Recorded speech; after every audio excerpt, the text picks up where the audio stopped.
বলিউডের ছবিতে অভিনয় করে ভারতের দর্শকদের মন জয় করেছিলেন পাকিস্তানি অভিনেতা ফাওয়াদ খান। 2014 সালে মুক্তি পাওয়া খুবসুরত আর 2016 সালের আয়ে দিল হে মুশকিলের মতো উল্লেখযোগ্য সিনেমায় দেখা গেছে এই অভিনেতাকে। এরপর দীর্ঘ সময় পাকিস্তানি এই অভিনেতাকে আর দেখা যায়নি বলিউডে।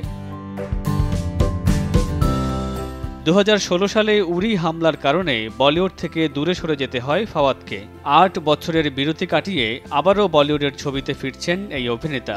জানা গেছে ফাওয়াদ খানের আসন্ন সিনেমার নাম আবির গুলাল। রোমান্টিক কমেডি ঘরানার এই সিনেমাতে ফাওয়াদ খানের বিপরীতে দেখা যাবে বলিউডের বানি কাপুরকে। ছবিটি পরিচালনা করেছেন আরতি এস বাগদি। এরই মধ্যে শুরু হয়েছে সিনেমার শুটিং। পরিচালক আরতি এস বাগদি গল্পের একটি আভাস দিয়ে বলেছেন, সিনেমাটি এমন দুই ব্যক্তির যাত্রার অন্বেষণ করে যারা অনিচ্ছায় একে অন্যকে নিরাময় করতে সাহায্য করে এবং একটি অপ্রত্যাশিত পরিণতি হিসেবে প্রেম প্রস্ফুটিত হয়।